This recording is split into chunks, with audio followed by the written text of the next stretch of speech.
வணக்கம் நண்பர்களே. இந்தியன் பாலிடிக்ஸில் முக்கியமான சில டாபிக்ஸை டக்குன்னு பார்க்க போகிறோம். முதல் டாபிக் என்ன பார்க்க போகிறோம் அப்படின்னா, அதிமுகவுடைய முக்கியமான தலைவர், அதிமுகவுடைய முன்னாள் அமைச்சர் ஜெயக்குமார் இருக்கார் பார்த்தீங்களா, இன்னைக்கு செய்தியாளர்களை சந்திச்சிருக்காரு. இந்த செய்தியாளர் சந்திப்பில் அண்ணாமலை அவர்களை மிக கடுமையாக தாக்கி பேசியிருக்காரு. இப்போ பாஜகவினர் ஜெயக்குமார் அவர்களுக்கு மிக கடுமையான எதிர்ப்பை தெரிவிக்கிறாங்க. ஏன்னா அண்ணாமலை அவர்களை உருவ கேலி பண்றாரு ஜெயக்குமார் அவர்கள் அப்படின்னு சொல்லிட்டு கடுமையான எதிர்ப்பை தெரிவிக்கிறாங்க. அப்படி ஜெயக்குமார் அவர்கள் என்ன பேசியிருக்காரு அப்படின்னா, தாடியெல்லாம் பார்க்கும்போது அண்ணாமலை அவர்களுடைய தாடியெல்லாம் பார்க்கும்போது பூச்சாண்டி மாதிரி இருக்கு, அவருடைய தோற்றமே வந்துட்டாரா பூச்சாண்டி அப்படின்னு எல்லாம் பேசிக்கிறாங்க. அவருடைய தோற்றமே பூச்சாண்டி மாதிரி இருக்கு, அதுக்கெல்லாம் நாங்கள் பயப்பட மாட்டோம் அப்படின்னு சொல்லிட்டு இப்போ ஜெயக்குமார் அவர்கள் பேசியிருக்காரு. உருவ கேலி பண்றீங்க, பாடி ஷேமிங் பண்றீங்க. அப்ப அதிமுக ஃப்ரஸ்ட்ரேஷன்ல இப்ப தமிழக அரசியல் களத்தில் பாஜக வேகமாக வளர்ந்து வருது. அதுவும் இல்லாம அதிமுகவுடைய கூட்டணிக்கு இன்னும் பெருசா எந்த ஒரு கட்சிகளும் வந்த மாதிரி தெரியல. அதுல அந்த ஃப்ரஸ்ட்ரேஷன்ல அண்ணாமலையை உருவக்கேலி பண்ணக்கூடிய அளவுக்கு தரம் தாழ்ந்துருச்சு அதிமுக அப்படின்னு சொல்லிட்டு இப்ப பாஜகவினர் மிக கடுமையான எதிர்ப்பை தெரிவிக்கிறாங்க அப்படிங்கிறத கேள்விப்பட முடியுது. இன்னொரு டிபேட் என்ன அப்படின்னு பாத்தீங்கன்னா, ஜெயக்குமார் அவர்கள் சன் நியூஸ் இருக்காங்க பார்த்தீங்களா, சன் நியூஸுக்கு தனியாக ஒரு பேட்டி கொடுத்துருக்காரு. பொன்னையன் இருக்கார் பார்த்தீங்களா, அவர் சன் நியூஸுக்கு தனியாக ஒரு நேர்காணலே கொடுத்துருக்காரு. அதிமுகவுடைய மூத்த தலைவர் பொன்னையன் அவர்கள் சன் நியூஸுக்கு தனியாக பிரத்யேகமாக ஒரு நேர்காணல் கொடுத்திருக்காரு. ஜெயக்குமார் அவர்கள் இன்னைக்கு சன் நியூஸுக்கு தனியாக ஒரு பேட்டி கொடுத்திருக்காரு.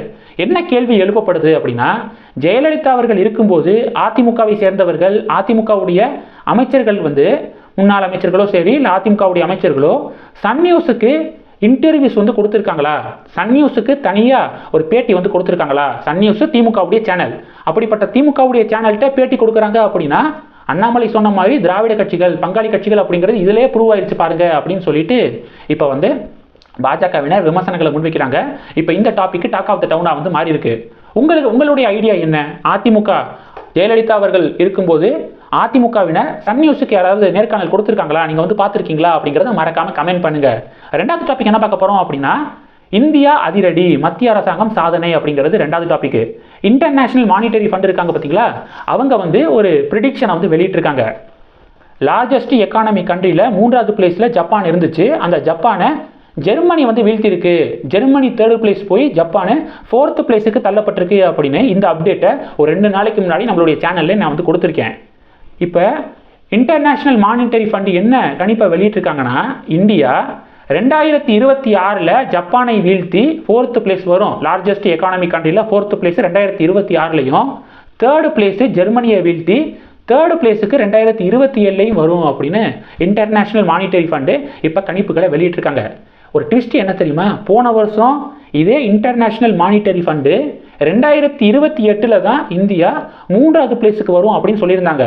இந்த வருஷம் 2027லேயே இந்தியா 3வது பிளேஸுக்கு வரும் அப்படின்னு குறிப்பிட்டிருக்காங்க. அப்ப இந்தியாவுடைய அந்த எக்கானமி growth எந்த அளவுக்கு வேகத்தில் இருக்கு அப்படிங்கிறத புரிஞ்சுக்கலாம். மத்திய அரசாங்கத்துக்கு வாழ்த்துக்கள். இது ரெண்டாவது டாபிக். மூணாவது டாபிக் என்ன பார்க்க போறோம் அப்படின்னா, மக்கள் நீதி மய்யம் கட்சியுடைய தலைவர் கமலஹாசன் அவர்கள் அமெரிக்காவிலிருந்து நேற்று தான் வந்திருக்காரு. 2 நாள்ல ஒரு நல்ல செய்தி கிடைக்கும் அப்படின்னு சொல்லியிருக்காரு. யாருக்கு நல்ல செய்தி? வேற யாருக்கு? கமலஹாசன் அவர்களுக்கு தான். ஏன்னா அவர் திமுகவுடைய கூட்டணியில இந்த முறை மக்களவைத் தேர்தலில் போட்டியிட போறாரு அப்படிங்கிறது கிட்டத்தட்ட உறுதியாயிருச்சு. தென் சென்னை, கோயம்புத்தூர் இந்த பாராளுமன்ற தொகுதிகளை கேட்கிறாரு. ஆனா அந்த தொகுதிகளை கொடுப்பதற்கு திமுக தலைமை ரெடியாக இல்லை. ராமநாதபுரம் தொகுதியில வேணா போட்டியிடுங்க, எங்களுடைய திமுக சின்னத்துல, உதயசூரியன் சின்னத்துல போட்டிடுங்க அப்படின்னு சொல்லிட்டு ஒரு டிமாண்டை முன்வைக்கிறாங்க. அது மட்டும் இல்லாமல் இன்னொரு தகவல் என்ன கிடைக்குது அப்படின்னா, காங்கிரஸுக்கு ஒதுக்கக்கூடிய தொகுதிகள் இருக்கு பார்த்தீங்களா, அந்த தொகுதியை அதில் ஒன்றை கமலஹாசனுக்கு ஒதுக்க சொல்லி காங்கிரஸையும் மக்கள் நீதி மையத்தையும் இப்போ கட்டாயப்படுத்துறாங்க. திமுக ஸ்ட்ரிக்டா சொல்றாங்க அப்படிங்கிற ஒரு டாக்கும் போய்க்கு இருக்கு. இப்போ கமலஹாசன் அவர்கள் இன்னைக்கு அவருடைய மக்கள் நீதி மையம் கட்சியை தொடங்கி 7வது ஆண்டு இன்னைக்கு செய்தியாளர்களை சந்திச்சிருக்காரு. அப்ப கமலஹாசன் அவர்கள் மீது முன்வைக்கக்கூடிய பிரதானமான குற்றச்சாட்டு என்ன தெரியுமா? முழு நேர அரசியல்வாதியா இல்ல, ஒரு வருஷத்துல 80% 90% நாட்கள் ஷூட்டிங்ல இருக்காரு, பட சம்பந்தப்பட்ட வேலையில் இருக்காரு, 10% மட்டும்தான் அவர் பொலிட்டிஷியனா இருக்காரு அப்படிங்கிற விவாதம் முன்வைக்கப்படுது, குற்றச்சாட்டு முன்வைக்கப்படுது. இப்ப கமலஹாசன் என்ன பதில் கொடுத்திருக்காரு அப்படின்னா, என்னைய முழு நேர அரசியல்வாதியா இல்லைன்னு சொல்றீங்களே, நீங்க முழு நேர குடிமகனாவே இல்லை அப்படின்னு பொதுமக்களை பார்த்து சொல்லியிருக்காரு. ஏன்னா 40% பேர் ஓட்டு போடாம வீட்டிலே உட்காந்துருக்கீங்க, நீங்க ஃபர்ஸ்ட் முழு நேர குடிமகனா கூட இருப்பதில்லை அப்படின்னு சொல்லிட்டு இன்னைக்கு கமலஹாசன் அவர்கள் ரொம்ப ஆவேசமா பேசியிருக்காரு. அந்த வீடியோ சமூக வலைதளத்தில் வைரலா ஷேர் ஆகுது. கடைசி டாபிக் என்ன பார்க்க போறோம் அப்படின்னா, எடப்பாடி பழனிசாமி அவர்கள் எதுக்காக தேசிய கட்சிகளோடு கூட்டணி இல்லை அப்படின்னு சொல்றீங்க அப்படின்னு கேள்விகள் எழுப்பப்பட்டிருக்கு.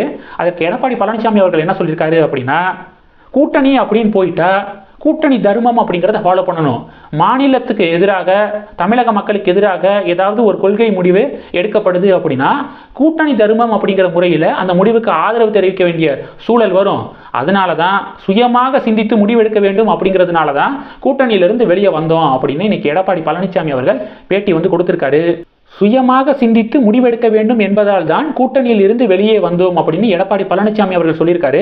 இதற்கும் உங்களுடைய கருத்துக்கள் என்ன அப்படிங்கிறத மறக்காம கமெண்ட் பண்ணுங்க.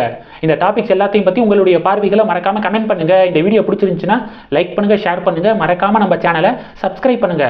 மேலும் நம்ம சேனலுக்கு சப்போர்ட் பண்ணணும் அப்படின்னு ஆசைப்பட்டீங்கன்னா நான் பேசக்கூடிய வீடியோக்கு கீழே நன்றி அப்படிங்கிற ஆப்ஷன் இருக்கு. அதை கிளிக் பண்ணி உங்களால் முடிந்த தொகையை சேனல் வளர்ச்சிக்காக கொடுத்து உதவி செய்யலாம்.